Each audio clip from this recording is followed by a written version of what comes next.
From the bliss of new beginnings to the trials of commitment, this is a celebration of resilience, passion, and the power of togetherness. Join us as we unravel real-life stories, because every journey deserves to be cherished, for better, for worse, on KBC Channel 1. Please can I have that and that? Oh, thank you. Yes. Ukiwin, beshte yako in your local shop win too. Hii ni the Cadbury Big Win-Win. Nunua any two participating Cadbury products. Scan QR code ama WhatsApp hi kunominate beshte yako in your local shop. Stand a chance ya kushinda share yako in cash prizes plus more. A win for you is a win for all. T's and C's apply.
Good evening. Welcome to Easy Friday. Tonight, love is in the air. And so is the news. Whether you're celebrating with roses and chocolates, extravagant gifts, or just enjoying a peaceful evening, we've got you covered with the biggest stories from around the globe. From matters of the heart to the headlines that shape our world, as well as the latest in business and sports news. This is Easy Friday. My name is Caren Kibbett, and let's get started. We begin with our colleague John Jacob Kioria, who has been in Addis Ababa, covering the African Union Commission elections, and he's here to give us the insights into the key developments, the major contenders, and what this election means for the future of the AU. Welcome, Kioria. Tell us what's the latest from Addis. Kioria.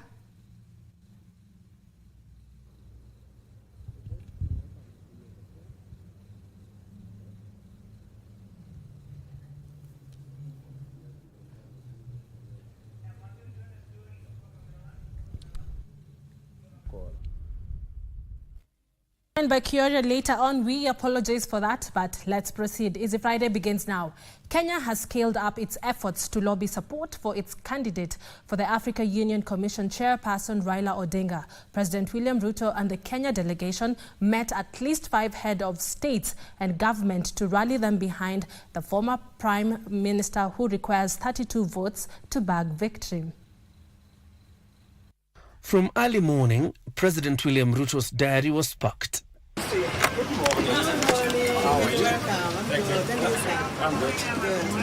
Shuffling between sideline meetings of the 38th Ordinary Assembly of the African Union, bilateral talks and negotiations ahead of the elections on Saturday. In the meetings, President Ruto emphasized on the need to adopt African solutions to African problems. Africa will no longer accept to be misjudged by scales that overlook our reality. The winds of change are blowing, and our march forward is as unstoppable as it is relentless. The president met 5 heads of state and government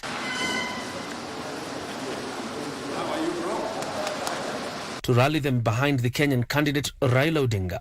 Senegal's Diomaye Faye, Ethiopia's Abiy Ahmed, Alassane Ouattara and Algeria's Abdelmajid Tebboune were among the heads of state Ruto met.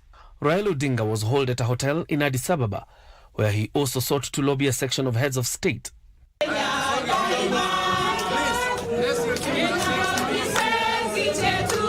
Later, Odinga was hosted to a luncheon by the Kenyan delegation of lawmakers and governors, led by ODM National Chairperson Gladys Wanga and Senate Majority Leader Aaron Cheriot.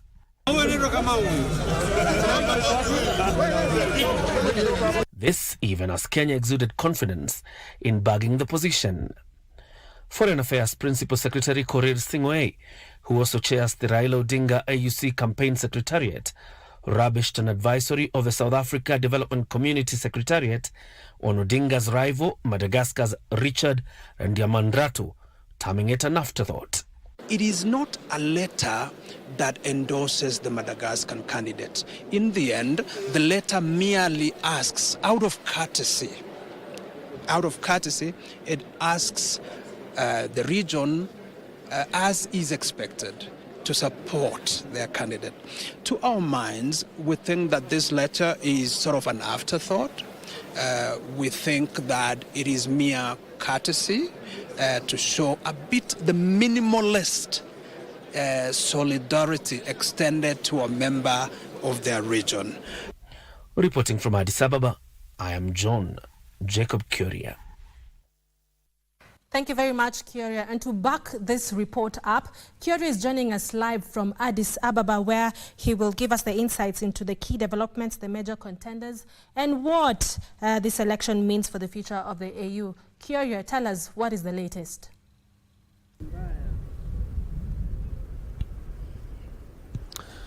Thank you very much. Back in studio. And indeed, as you have rightly pointed out, the contest that is going to be happening tomorrow pits the Honorable Raila Odinga against that is Richard Randriamandrato. That name is quite a piece from Madagascar, as well as Mohamed Yusuf of Djibouti. Probably before I tell you what will happen tomorrow is that up until now, there's been a session on the security situation in the Democratic Republic of Congo. The heads of state who are already in Ethiopia are attending that very important session and intends to discuss possible solutions for the crisis in DRC. You will remember that about 2 weeks ago, the M23 rebels stormed into Goma town that is in the territory of the Democratic Republic of Congo, and they have been advancing towards a town called Bukavu, and that has caused quite a nightmare in terms of compounding a humanitarian solution. I mean, a humanitarian crisis, as well as dealing with the security nightmare for the people of North Kivu and South Kivu, and that is what is being discussed. You also know that there is what you would call a diplomatic row between the Democratic Republic of Congo and Rwanda, and that also will feature in those conversations. We understand, other than President William Ruto, who is attending that meeting, the fourth president of the Republic, Uhuru Kenyatta, was also attending that very particular meeting. Now, what happens tomorrow is from 10 a.m. We shall have the opening session of this 48th meeting of the heads of state and government, and from there, of course, there will be opening remarks by Musa Faki Mahamat, the outgoing chairperson of the African Union Commission. We shall also have the chairperson of the African Union. Remember, the chairperson of the African Union is different from the chairperson of the African Union Commission. So the chairperson of the African Union is actually the president of Mauritania, who will be actually handing over that position to the president of Angola. That is Lorenzo Lorenzo of Angola. That is the person who will be taking over the reins of the African Union. After that, we're likely to hear a speech from the president of a state of Palestine. Remember, Africa really has been insistent on ending the crisis that continues, or rather that was unfolding in Gaza. And you remember also remarks that that have been made by the American president, that is Donald Trump, regarding what is happening in Gaza, and that conversation is also likely to feature. After that, they will retreat to closed sessions, lunch, and then again another closed session, and then in the afternoon closed session is when we're likely to see the election of the next African Union Commission chairperson. Probably by around 5 or 6, we should be having the results of that election. The meeting will also extend up until Sunday again, and the heads of state will also be having a raft of discussions. But very quickly, let me explain how this exercise will be conducted.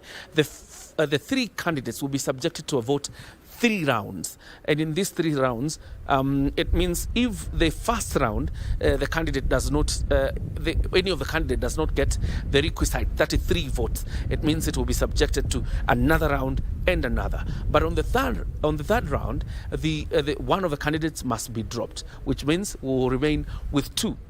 That is, if none of them has achieved the 2/3 majority.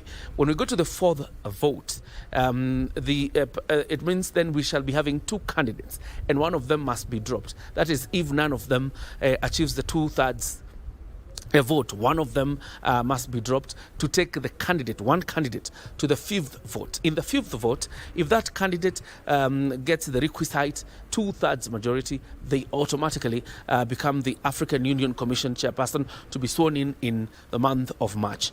If he doesn't garner the 2/3 majority, and we're talking about 33 votes, it means then that election will be postponed up until the month of July. Remember now, the Prime Cabinet Secretary Musalia Mudavadi and the Minister for Foreign and Diaspora Affairs has warned Africa against the possibility of postponing this election because it would portray African leaders as being weak and indecisive. The stakes are high. The negotiations are up. And just as you have seen in that story, President William Ruto has been shuffling between one meeting and another to rally his peers in the African continent to back Kenya's candidate, that is Raila Odinga. And that has also been done by other delegations from the Republic of Kenya who are here to rally people around, or the African heads of state and government around Raila Odinga, the candidate. And we'll be monitoring that beginning tomorrow. The opening session begins at around 10, so we'll be sure to catch up at around that time and then be able to inform you of the outcome of that election later in the evening. But for now, let me return you back to Nairobi. We are live from Addis Ababa, and of course we'll be bringing you these events live beginning tomorrow. Back to you in studio. Oh, and happy Valentine's. Happy Valentine's, Kiria in Addis Ababa. Thank you very, very much for keeping us up to speed with what is happening in Addis Ababa in relation to the AUC elections. We will be sure to tune into KBC Channel 1 tomorrow and Sunday to catch Kiria live so that he can further explain to us what is happening in Addis Ababa. We now proceed. Now, a memory throwback. The year is 1993. Father and son have made it to the parliament, both as elected members of the August House. The son is 48 years, his father 82 years, and the leader of the official opposition, whereas it is the first time the son is serving as MP. His father had been here before in the 60s. This is the story of Raila Odinga as analyzed by former Speaker of the National Assembly, Francis Ole Kaparo, who witnessed this rare political occurrence. He too was making his debut in the chair. Listen in.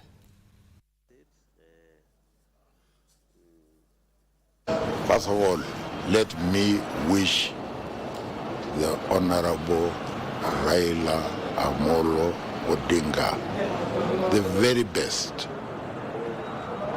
and success in seeking that chair. I truly, from the bottom of my heart, I wish him well, and I truly wish he wins, and I believe he will. I first met the Honorable Raila Amolo Odinga when I first became Speaker in 1993, and that was also the time he was first elected into Parliament as member for Langata on a Ford Kenya ticket. And he came into Parliament together with his father, Jaramogi Oginga Odinga. And politics that time was a lot different than what it is. And Raila played his part as a member for Langata and also as a member of Fort Kenya. He played very, very, very active politics. And he still does. He still does. One thing that is clear about Raila is that he is a political animal. He loves politics, and he plays it, and he understands it. I believe he is the only person who resigned on a matter of principle, risking his seat, which he barely held for 3 years, to go and form a new political outfit and to test whether the people of his constituency approved what he did. This is something that should happen. This is something that doesn't happen. He has done extremely well for Kenya. He is somebody who knows what ought to be done for Kenya, and he agitates for it, notwithstanding the consequences. Even before he came to parliament, he sacrificed for Kenya. Yeah, and he was held in detention for, I think, one of the longest detainees that I can remember, because of something he believed in. And I think even today, as we enjoy the fruits of devolution, he truly played a starring role in creating devolution. And it's something that we needed all the time. He believes that the people of Kenya deserve better than what the leadership is giving them, even if he himself is part of that leadership. And he believes in that very strongly, and he believes that he has a role in changing the way we are managed or mismanaged. And he has played a role in both ways. Sometimes he is accused of helping people to be mismanaged by joining those who don't manage the affairs of the country properly. That has been an accusation. But you can't take away from the fact that he has sacrificed a lot for the Kenyan people, and that he is a person who has principle, and he is prepared to pay the price for what he believes in. I have no doubt in my mind that Raila is capable of making change. He can make change, and most of the time the change will be for the better. He has advocated and campaigned for and suffered for changing certain aspects of the management or mismanagement of our country. Like every other human being, of course, he like you, like me, like everybody else, everybody has some shortcomings. But according to me, the positive attributes far outweigh any shortcoming that may be attributed to him. I truly wish him well, and I think Africa will be the better for it if they were to give the Honorable Raila Odinga the opportunity to chair the AUC. And I truly believe that the result that will come out of that will be for the benefit of our continent. And I pray that it happens so that we as Kenyans can also hold our heads high and say, yeah, we have produced a son that has had a remarkable journey through the African politics. Kenya comes first Everything else comes second. And I plead with all Kenyans. We have no business quarreling when it is an issue that involves us and the rest of Africa. We must rally together and say this is for Kenya. It's not for Raila. It's not for the party. It is for Kenya. It is for us. Raila will be there flying our flag. Let us rally around the flag. Let's now take a short break. When we come back, we will have more stories lined up for you. Stay with us.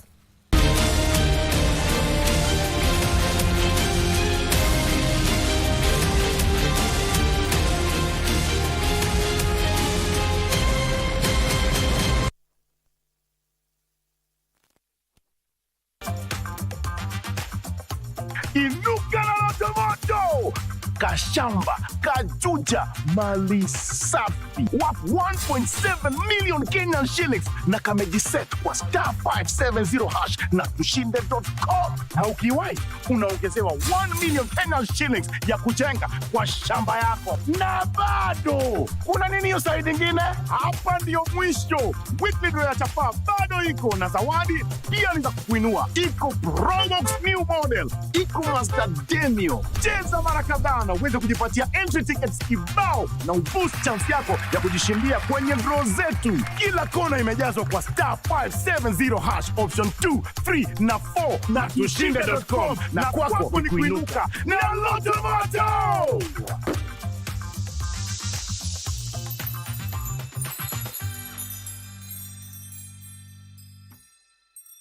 We don't need some test to prove that we're compatible. Rachel Lee Cook and Brendan Penny propose a toast to love. Welcome to our compatibility seminar. How do you want to spend Valentine's Day? A, relaxing at home. B, outdoors and active. Or C, going to a movie or a concert. C.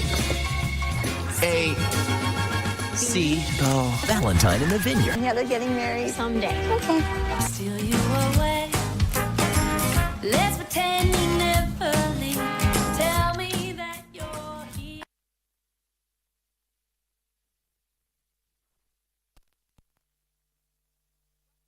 Easy Friday. For those joining us right now, welcome back. Our sign language interpreter this evening is Anne Wangeshi. Now, officials from the Ethics and Anti-Corruption Commission's EACC have arrested 3 traffic police officers stationed at the Globe Cinema roundabout in Nairobi for collecting bribes from motorists. Now, according to EACC, the officers, Oscar Serembiwot, Simon Kiplagat, and Edwin Benedict, had managed to collect a total of 48,250 Kenya shillings in 2 hours from the PSV drivers and motorcyclists. The sting operation conducted by the sleuths led to the recovery of the said proceeds, and the 3 police officers from the Central Police Station were apprehended and taken to the Integrity Center, where they recorded their statements.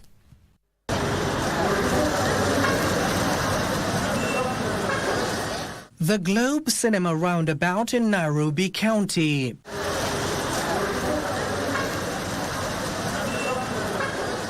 Kenyans and motorists alike are trying to beat the morning rush hour.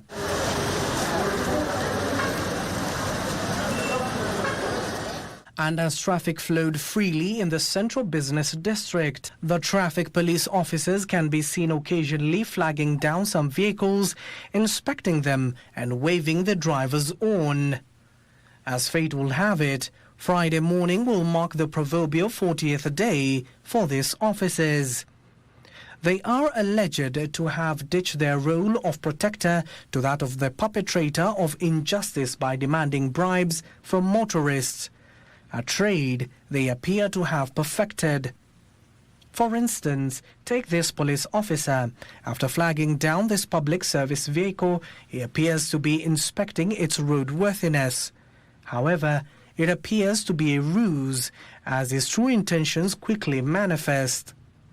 According to the Ethics and Anti-Corruption Commission, this has been the norm along the roundabout, where the said officers are reaping where they did not sow in what appears to be a well-organized criminal enterprise. The sting operation mounted by the sleuth snapped 3 officers attached to the Central Police Station who managed to collect 48,250 shillings in just 2 hours.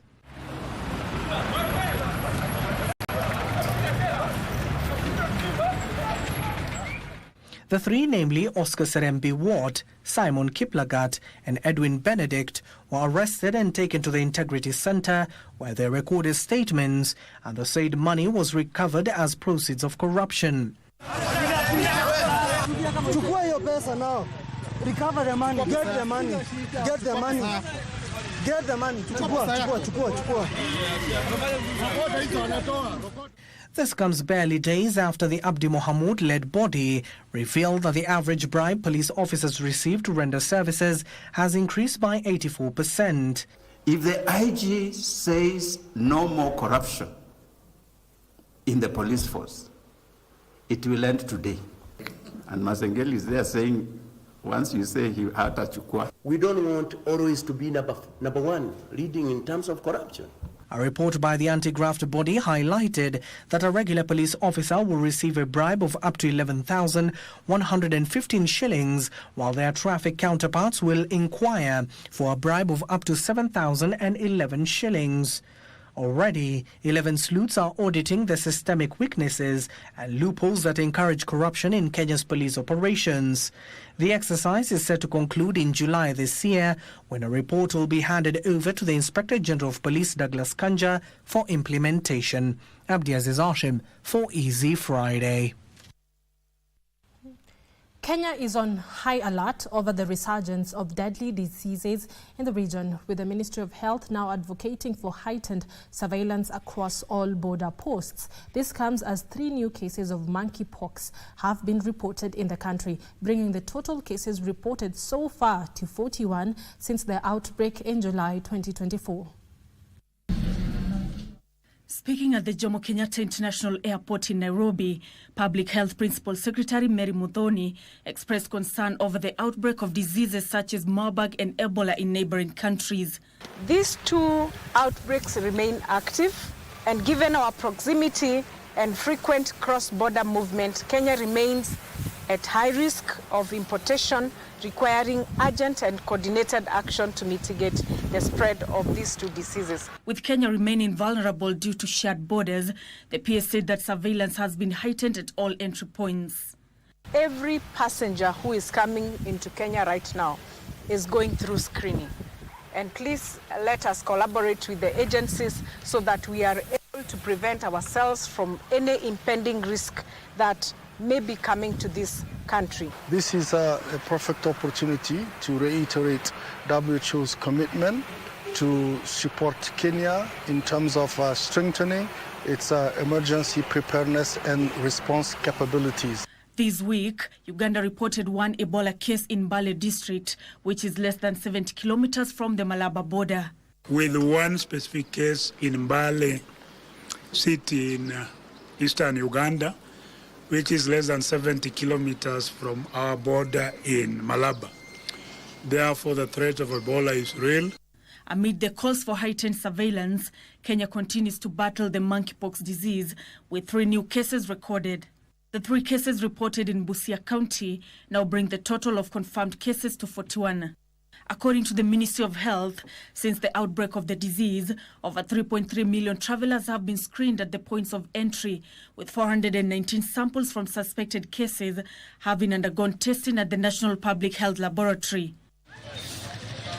Meanwhile, 1 person has succumbed to cholera, while 5 others are hospitalized in Kuria Sub-County, Migori County.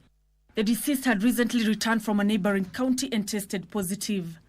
After admission in the ward, within 2 hours, he passed on, and it was detected that he tested positive from cholera. Thereafter, we started to trace the contacts of the persons who had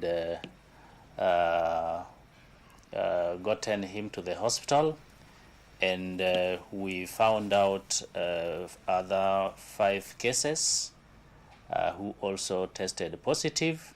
Nancy Okware, Easy Friday. Now, in a somber atmosphere at the All Saints Cathedral in Nairobi, family, friends, government officials, and political leaders gathered to bid farewell to a broadcasting legend and a beloved father, Leonard Mambo Mbotela. The veteran journalist who brought unparalleled passion to radio and television for decades was remembered not only for his contributions to the media industry, but for the immense love and impact he had on those closest to him. The grief was palpable as tributes poured in, painting a picture of a man whose life was one of service, dedication, and joy. It was a final farewell like no other today, as the All Saints Cathedral in Nairobi became a place of remembrance where tributes flowed for a man whose voice captured the hearts of millions across the country. While at KBC, he was a presenter, newsreader, sports commentator, and editor. He spoke fondly of a father who was not just a parent, but a constant source of support and love. No major family functions were complete without him, either being the MC or giving a speech. His widow followed, overwhelmed with emotion, remembering the man she loved so deeply. Leonard remained generous throughout his life and cared for me as the mother of his children. We loved each other, and I regret that sickness has taken him away. I couldn't comprehend why you kept saying, Mr. Main. Now I understand that you were saying that I should forgive you because you were leaving me and I would never see you again. He always spoke to me about being truthful and being honest, because he told me about misinformation and spreading misinformation. At some point it did affect him about 4 or 5 years ago, but we pray in this era of social media and AI that people will be responsible in how they use these tools. Colleagues who had the privilege of working with him shared stories of Mbotela's unwavering professionalism and mentorship. When you work with elderly people, they usually have a sense of entitlement. Leonard Mambo Mbotela never had that sense of entitlement. Despite his big name, he was friendly, and we shared many jokes. In every conversation, his words were thoughtful. Representing the government, State Department of Broadcasting and Telecommunications Principal Secretary Professor Edward Kisiangani offered a powerful tribute, declaring Leonard Mambo Mbotela as a true patriot and legend. But he leaves behind a legacy that is worth emulating. His patriotism, his commitment to work, we cannot say enough. The best way to celebrate him is to pick these values and make them part and parcel of our life. The country has lost an icon. I know that the government had him in the Council of Heroes, and I know as a government we have to do a lot more. And I know we will do a lot more. Leonard Mambo nilipata fursa ya kukutana naye wakati nimechaguliwa kama senator. Amekuja pale bunge wakati ambapo alikuwa anazindua kitabu chake, na akaniambia macho yetu tusiyazibe wakati maovu yanafanyika taifa letu. The late Leonard Mambo Mbotela will be laid to rest this Saturday at Langata Cemetery, but the lessons he imparted and the memories he created will live on in the hearts of many for years to come. Ben Chumba, Easy Friday.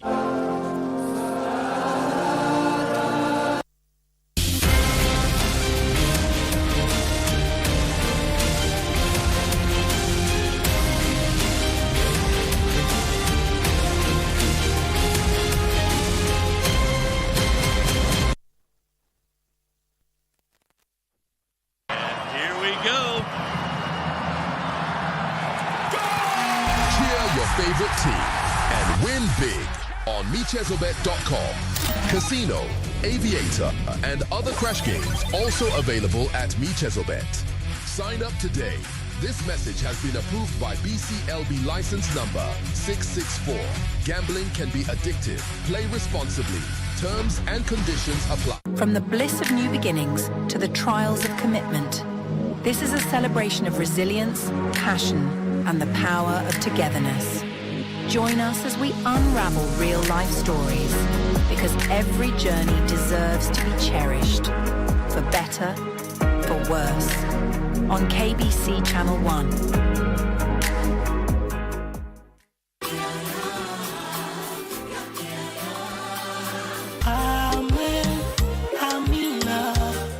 We'll be having a conversation of, is there love in the 21st century?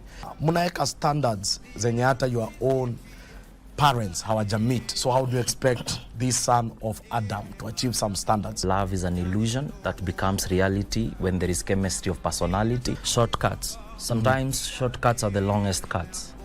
Kuna kitu inaitwa process. God allowing you to kuwa na 3 P's. 1, promise, 2, process, then provision.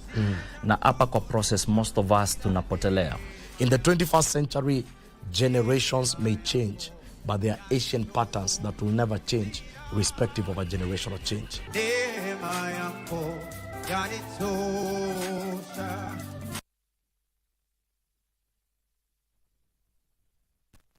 Welcome back. For those joining us now, this is Easy Friday. We proceed.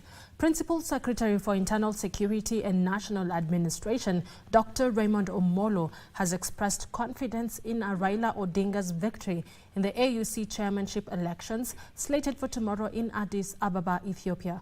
Omolo, who spoke in Homa Bay at the funeral of Daniel Amadi, spouse to the former Chief Registrar of the Judiciary, Ann Amadi, said the government had mounted a robust, spirited campaign that puts Raila ahead of his competitors. Omolo at the same time cautioned perpetrators of insecurity in the country, warning of stern action. We have taken one of our best to the continent for continental leadership, and that is the Right Honorable Raila Odinga. And we are continuing to pray for him. I would want to urge all of us, let's keep him in prayer, so that as the process of determining the next chair of the African Union Commission will be undertaken tomorrow, he becomes victorious.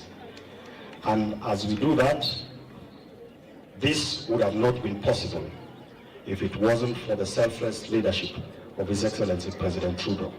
That despite the fact that there were competitors, he still saw it fit that the Right Honorable Raila also has a part to play in the governance of this continent. And I would want to urge all of us, let's not listen to naysayers. Let's pray for Raila. Let's support his bid. And when successful, as I am certain, with the help of God, he will be, it will help us to move the country forward, but it will also give us an opportunity to showcase the best that this country has for the rest of the continent. Now, many beautiful gifts were exchanged today as people expressed their love for their significant other on a day that the world marked St. Valentine's Day. For Anne Ngendo, hers was the ultimate gift as her partner, who she has journeyed through her life with for the last 30 years, finally decided to put a ring on it and finally say I do. We take a look at the colorful expression of love by different Kenyans through the lens of Teresa Mutai. Our Lady of Holy Rosary, Kamwangi Catholic Church in Gatundu North. The two lovebirds couldn't have chosen a better day to finally solemnize their union. After journeying through life for 30 years, they gave the ultimate commitment. Makumi saying their journey has been of learning and relearning who they are as individuals and as a couple, and through the highs and lows of life, they know they will always stand by each other. Miles away in Nairobi, the town was painted red. Well, the lovers of yellow, pink and white flowers were not left out either.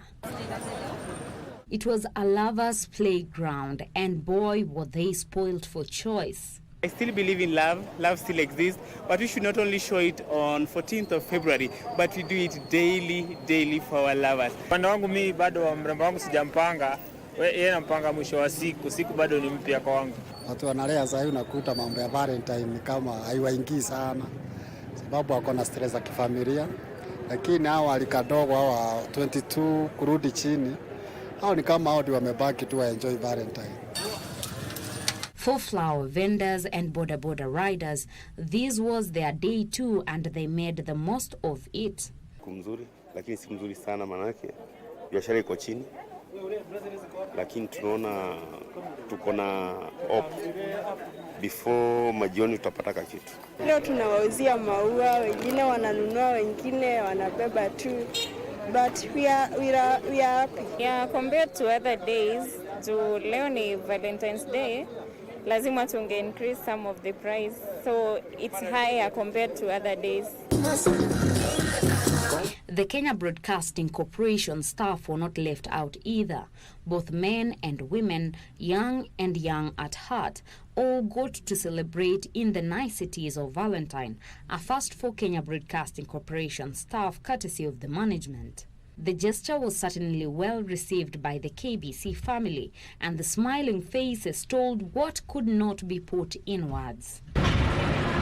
In Kericho County, the woman member of National Assembly Beatrice Kemei celebrated Valentine's Day in Kericho County Referral Hospital's maternity wing with new mothers and their bundles of joy.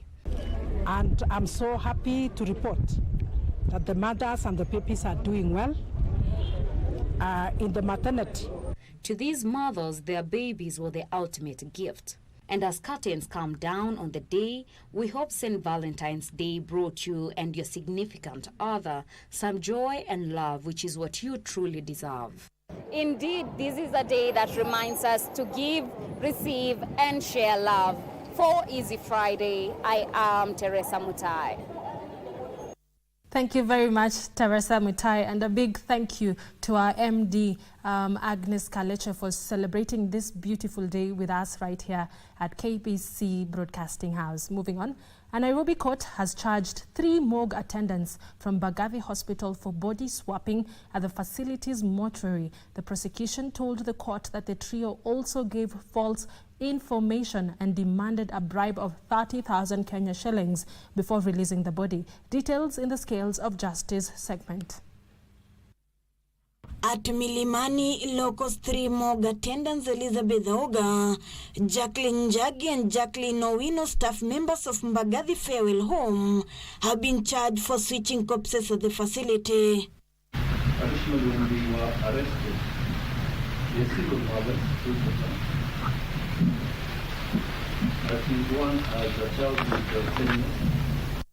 The 3 appeared before Senior Principal Magistrate Ben Makekubi and pleaded not guilty to the charges leveled against them. I hereby release each of the accused person to a bond of Kenya shillings 200,000. So a bond of Kenya shillings 200,000. And then with a surety of an equal amount. And then to an alternative, which has not been opposed, I'll grant the accused person each a cash bail of 100,000. Conditional upon them providing 1 contact person. Pre-trial for the case has been set for 26 February.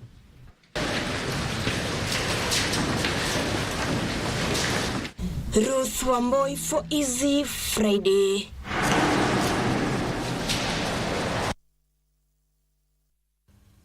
Moving on, drama ensued at the Makindu Sub-County Hospital mortuary in Makueni County after relatives of a Form 2 student who allegedly drowned in a school swimming pool protested a move by the owner of the school and detectives to postpone the post-mortem. Martin Mugambi was a student at Miangeni International School in the area until his lifeless body was found floating in the school swimming pool over the weekend. The owner of the school, however, said he could not trust Geoffrey Mutumia, a a pathologist availed by the bereaved family. On their part, the family argued that this is a scheme by the school's management to compromise the entire exercise as the hospital seeks services from a neutral pathologist. The exercise has been scheduled for Tuesday next week. DCI na mwenye shule wanaficha ukweli na hatujui kama hiyo ukweli wanataka mwili yetu ioze ndio ukweli isijulikane. Lakini leo tunataka tufanyiwe postmortem, tujue ukweli ya mwili yenyewe iongee. Hatutaki mtu aongee, tunataka daktari afanye postmortem, mwili iongee ndio tujue mtoto yetu alikufa na nini. Kama shule ingekuwa inataka kujua mtoto alikufa aje, ingework hand in hand with the DCI na pia the hospital, pia wao wangekuwa ready the first day hivi ndio wajue mtoto nini limuua, ndio pia watuambie. Why are they hiding information? Justice for Martin now. Justice for Martin now. Justice for Martin. Now, love is in the air, or is it? For the keyboard warriors who were left dealing with mixed feelings regarding Valentine's Day. While some freely and openly enjoyed the day, showcasing their love for their partners, others cyber surfaces cast the day. The savage netizens tore through content analyzing the love-filled day.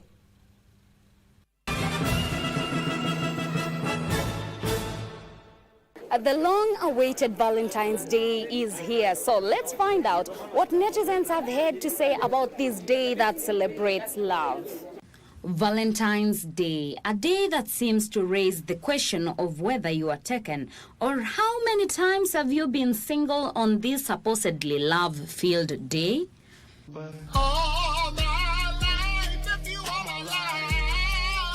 But for these Valentines, it seems like some netizens turned into what we would call haters. Haters! For the content shared online was a bit salty. Andika hapo, mtu wako ndiye mtu wetu. Andika ya pili nani? Hakuna mtu wa mtu. Wewe, can you listen and go? My dear, your mates are giving their girlfriends houses, cars, big gifts. You are here giving your own card and flower. Oh, it's even plastic. Some seeming absolutely disinterested in celebrating the day. Uko na mtu hii Valentines? Uko na mtu hii Valentines? Na uchumi. Unaweza ambia watu nini juu hii Valentines? Kila mtu akaa kivyake. Na wale wenye wako wawili tayari, shauri yao. Michelle getting hit with the reality of people dating wrote, kumbe watu wanapendana huku nje. Sunflower added, kuna flowers kila mahali hata sijasikia vibaya.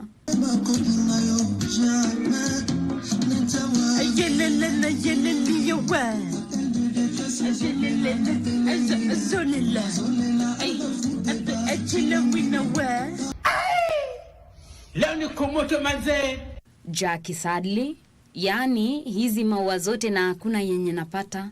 Please, I don't have any time for any gossip now. Eh? Yes. Look at you. Mary to the fellow netizens posting flowers. Kama sio wewe, singeona maua leo. My lord, I wonder. Anyway, let's conclude this love-filled day with this banger.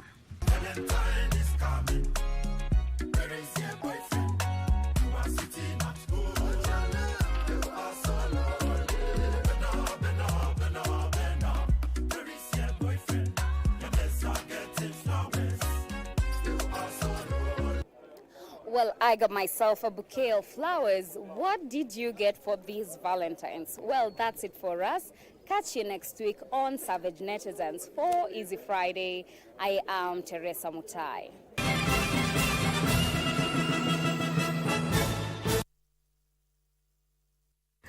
Good question there, Teresa. What did you get for Valentine's? Happy Valentine's to you and your significant other. Now moving on, let's now talk business. You will continue paying for fuel at the same rates after the government tapped the Fuel Stabilization Fund to maintain prices. This is after the landed cost of imported super petrol, diesel and kerosene increased by 2.8%, 4.2% and 4.89% respectively, which would have meant higher pump prices. The Energy and Petroleum Regulatory Authority tapped the Fuel Stabilization Fund to cover 2 shillings and 41 cents per litre for super petrol, 5 shillings and 59 cents for a litre of diesel, and 8 shillings and 74 cents for a litre of kerosene, which ensured that there was no pump price increases.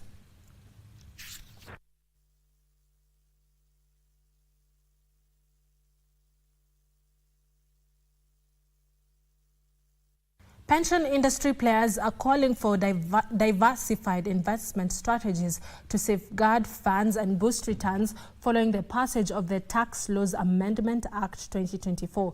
The new reforms, which include tax incentives and simplified registration processes, are expected to strengthen Kenya's savings culture. As Trevor Ngendo narrates, pension schemes are being challenged to tailor their investments for long-term sustainability. The call for diversification in pension scheme investments comes at a time when Kenya's retirement sector is undergoing major reforms. With the passage of the Tax Laws Amendment Act 2024, those in the pensions industry are now pushing for a broader investment approach to enhance returns and protect pension funds from economic shocks. That is why Kenyans have realized that it's not just about property. There are other investments, and you need to diversify your portfolio. That is one reason why you see the unit trust is really growing. The Act, which took effect in December last year, introduces significant changes, including a 50% increase in tax-deductible pension contributions and tax-free post-retirement medical savings. These changes have been welcomed on account that they will encourage a stronger savings culture. However, they want pension schemes to rethink the investment strategies to remain sustainable. That there is a sense of lack of optimism in our economy.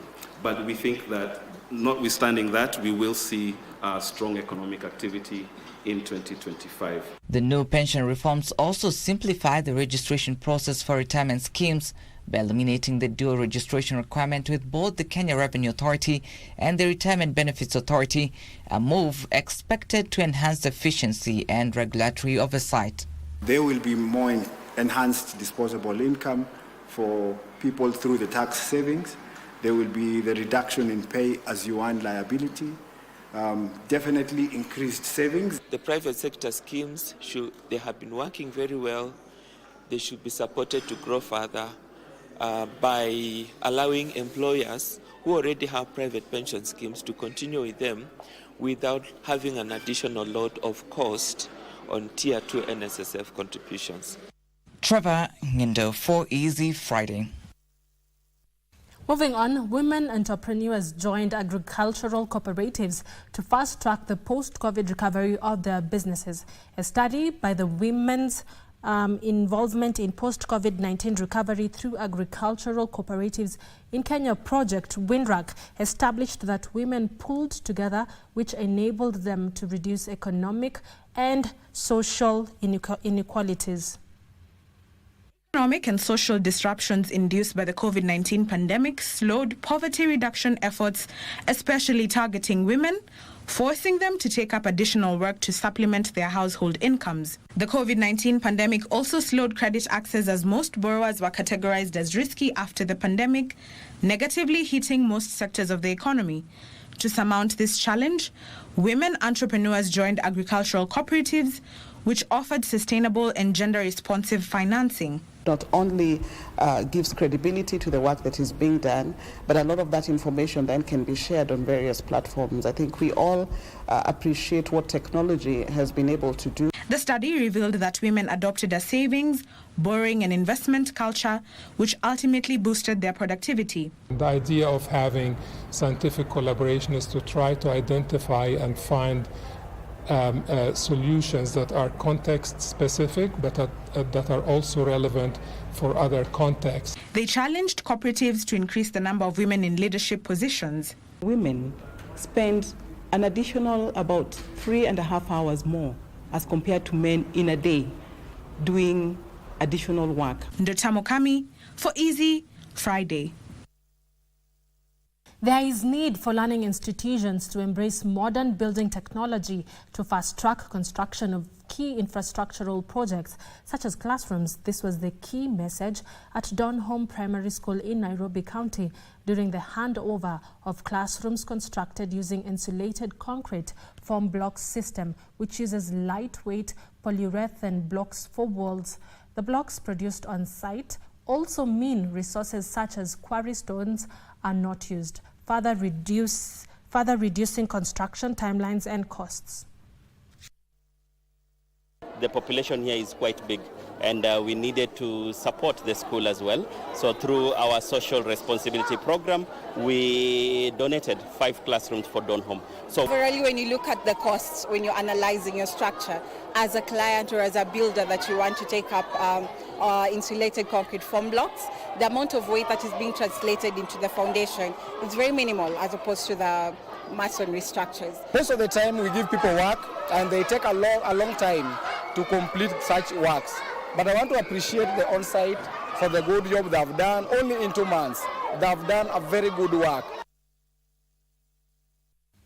And finally, in business, U.S. President Donald Trump is sharpening plans to hit exports from countries that he says have trade policies that are unfair to the U.S. President Trump has signed a memo that instructed staff to develop custom tariffs for each country, taking into account features such as their existing tariffs, exchange rates, trade balances, and other rules. Here are the details of this and other stories in our business roundup. The memo signed by President Trump asks that the staff report back for a plan for reciprocal trade and tariffs within 180 days. President Trump cast his plan for so-called reciprocal tariffs as part of his effort to bring investment to the U.S. and boost manufacturing. As well as the European Union, President Trump's moves are expected to have an impact on trade relations with countries such as India, Vietnam and Thailand, which have relatively higher tariffs and rely on the U.S. as a big market for exports. The White House said that tariffs imposed by other countries were not necessarily the biggest issue, signaling out the European Union for other policies the Trump administration said put U.S. exporters at a disadvantage. Finally, the number of foreign workers seeking help over claims of exploitation, bullying, underpayment and poor living conditions on UK farms significantly increased last year. Nearly 700 foreign seasonal agricultural labourers complained to the Worker Support Centre charity in 2024 they were being treated unfairly by farmers who had brought them over to work, compared to just over 400 in 2023. One former fruit picker says more must be done to protect migrants from being treated like slaves. The UK government said it always took decisive action if abusive practices were found on farms.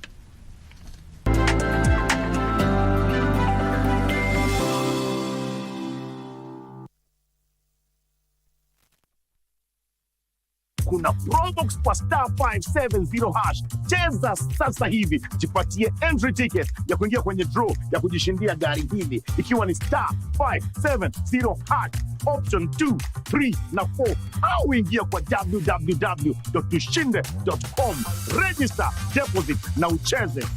Ikawa ni yako. Cheza wakati wowote na ucheze mara kadhaa ili kujaza entry ticket zako kwenye draw ya ushindi. Inuka na Loto Moto.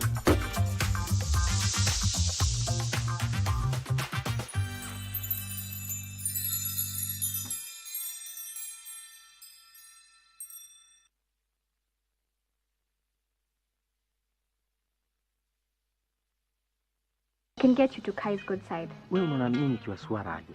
Really, you can be that careless even after what you've gone through. I think we need to cool off. This obsession you have with Kekara is going to get you killed. Your daughter is more trouble than you realize. I forbid you from going to that old man's compound. Unaona hii tabia yako ya babako imekufanya mpaka you're not even thinking straight. Please don't try bring a dead man into this conversation. I didn't think you would have the guts to face me after your betrayal. Yeah, but you didn't give me any choice. You were hired to do one thing. Call me one more time and I'll cut ties with you. Things are getting tight. Tell your daughter. Try me, Kekara. What? Moto.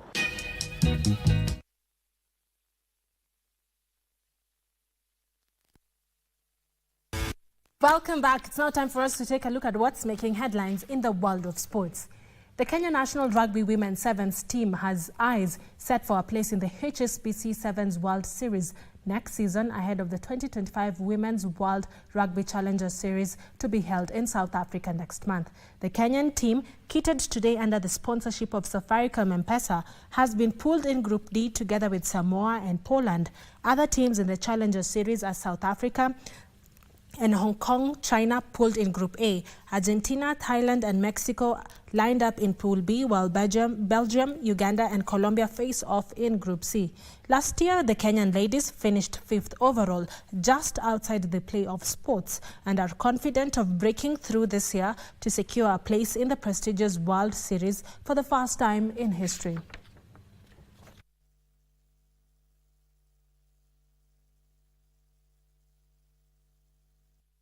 Elfyn Evans held a marginal advantage after Friday's Västerbotten stage of the WRC Rally Sweden, which entered day 2 today. About 8 seconds separate the top 4 drivers, who are all battling for a win ahead of the Safari Rally Kenya set for next month in Nairobi and Naivasha. Elfyn Evans sat at the top of Rally Sweden after Västerbotten stage, having begun the rally in style by winning Thursday evening's super special stage in Umea to seize an early 0.5 seconds lead in his Toyota GR Yaris Rally 1. Evans then extended his advantage to 3.9 seconds over Ott Tanak across 2 forest tests today morning, only to come under increasing pressure from an inspired Adrien Fourmont. Frenchman Fourmont, contesting just his second event for Hyundai, stormed to back-to-back stage wins on Anders, Vatnet and Bach, leapfrogging Tanak and slashing Evans' lead to just 1.9 seconds heading into the service. Toyota's Takamoto Katsuta quietly impressed, delivering a string of top 3 stage times to hold 4th overall, just 8.4 seconds adrift of Evans. The Japanese driver enjoyed a 9.6 seconds lead over 5th place teammate Kalle Rovanperä. Defending champion Thierry Neuville, running 6th, endured a challenging loop, and just like Tanak, the Belgium battled under steer.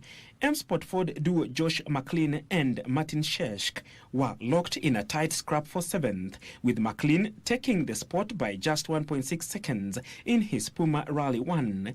Sami Payari rounded out the top 8, though his charge was derailed by a tire coming off the rim after glancing a snowbank on SS2. Moses Schumer scored a brace to help Kakamega Homeboys secure a dominant victory of 5-0 over relegation-threatened Nairobi City Stars in a match that saw Kakamega find the back of the net 3 times in the opening 15 minutes. Glenn Otunga opened the scoring in the 9th minute, followed by Hilary Otieno and Moses Schumer, who netted a 2nd and 3rd goal in the 13th and 15th minutes respectively. Schumer continued his impressive performance, adding a 4th goal for Kakamega Homeboys in the 49th minute. Henry Omolo sealed the win with a 5th goal in the 88th minute. Kakamega Homeboys now sit 7th place with 30 points, while Nairobi City Stars remain at the bottom of the league. In another match, Kariobangi Sharks were held to a 2-2 draw by Posta Rangers.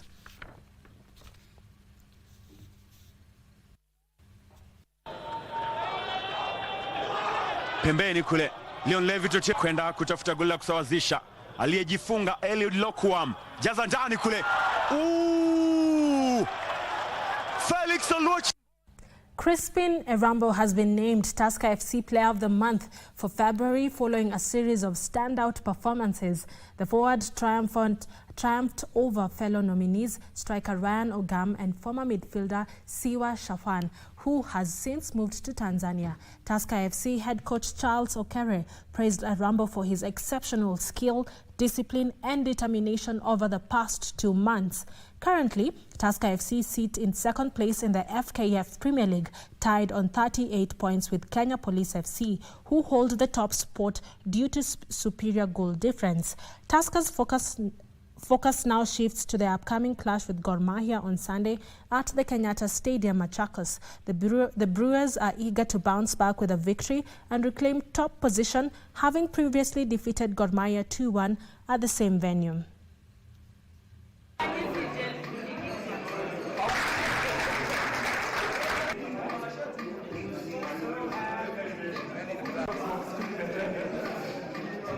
Porto and Roma drew 1-1 in the first leg of the Europa League knockout phase playoff last evening. Zeki Selik gave 2023 runners-up Roma the lead in first-half stoppage time in Portugal, but Porto defender Moura's deflected strike ensured the teams will head to Italy next week.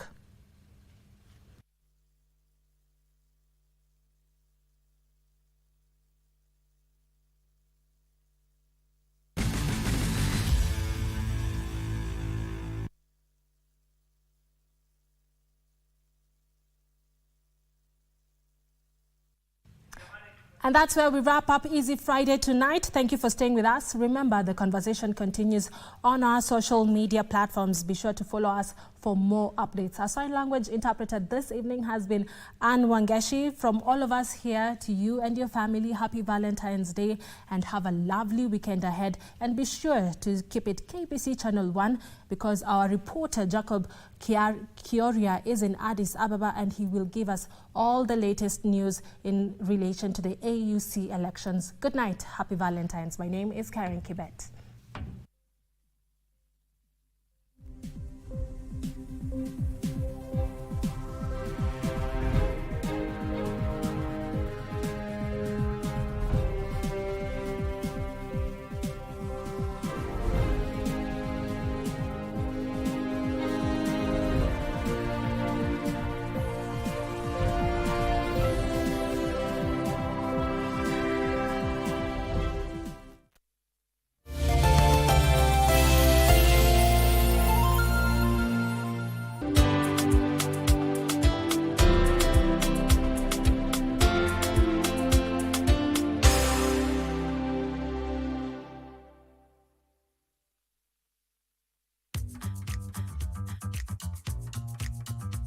Inuka na Lotomoto 2025 ni kujinua full kashamba kajuja mali safi worth 1.7 million Kenyan shillings na kamejiset kwa *570 hash na tushinde.com na ukiwahi sahau landlord unaongezewa 1 million Kenyan shillings ya kujenga kwa shamba yako.